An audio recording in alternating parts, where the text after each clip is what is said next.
ম্যাচের আগে হ্যান্ডশেক করাটা ক্রিকেটে তো বটেই, অধিকাংশ খেলায় একেবারে সাধারণ রীতি। এতে সর্বশেষ ভারত পাকিস্তান ম্যাচে ভারতীয় দল পাকিস্তানের সঙ্গে হাত মেলায়নি। তার ফলে বিশাল কাণ্ড ঘটে গেছে এবারের এশিয়া কাপে।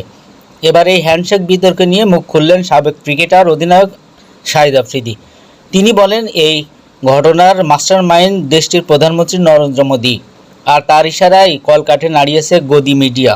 বছরখানেক আগেও যখন ভারত আর পাকিস্তান বিশ্বকাপে মুখোমুখি হয়েছিল, তখনও দুই দলের সাবেক বর্তমান খেলোয়াড়দের মাঝে ছিল সম্প্রীতির বার্তা।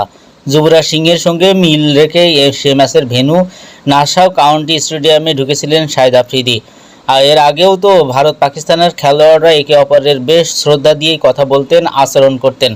তবে সর্বশেষ ভারত পাকিস্তান যুদ্ধের পর থেকে দৃশ্যমান বদলে গেছে। ওয়ার্ল্ড চ্যাম্পিয়ন অফ লিজেন্ড ভারতে পাকিস্তানের বিপক্ষে খেলতে অস্বীকৃতি জানায়। এরপর থেকেই ভারতের রব উঠেছে এশিয়া কাপে ও পাকিস্তানের ম্যাচ বয়কটের। সর্বশেষ ম্যাচটা খেললেও তা নিয়ে কম জল ঘোলা হয়নি। সাবেক খেলোয়াড়দের মধ্যে যে শ্রদ্ধা সম্পর্ক ছিল তাও একেবারে মিলিয়ে গেছে হাওয়ায়। এই তো কিছুদিন আগে ইরফান পাঠান শহীদ আফ্রিদিকে বলেছিলেন কুকুরের মাংস খেয়ে ঘেউ ঘেউ করছে। ইরফান দাবি করেছেন তিনি আব্দুর রাজ্জাকের সঙ্গে হুবহু একথা বলে আফ্রিদিকে ইঙ্গিত দিয়েছিলেন। যদিও সম্প্রতি সামা টিভির একটি অনুষ্ঠানে রাজ্জাক বিষয়টি নাকচ করে দেন। তিনি জানান, এমন কিছুই ইরফান বলেননি।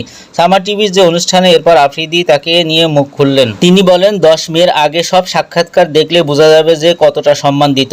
10 মের পরে কি হয়ে গেল তার তো ভাগ্য ভালো, তখন ভারত দলে পেসার ছিল না, তাই 120-এর গতি নিয়ে খেলে ফেললে পেরেছে। তবে পুরো পরিস্থিতিটা নিয়ে আফ্রিদি জানান, ভারত পাকিস্তানের বর্তমান যে পরিস্থিতি তার জন্য দায়ী নরেন্দ্র মোদী আর তার গদি মিডিয়া। তিনি বলেন, পার্থক্য হচ্ছে নরেন্দ্র মোদী সে সব সময় করছে, সব কিছুই করছে।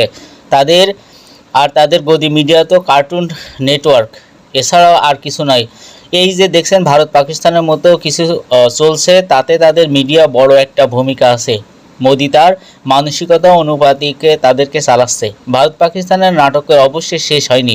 আগামী রোববার ভারত আর পাকিস্তান মুখোমুখি হবে এশিয়া কাপের সুপার 4 লড়াইয়ে।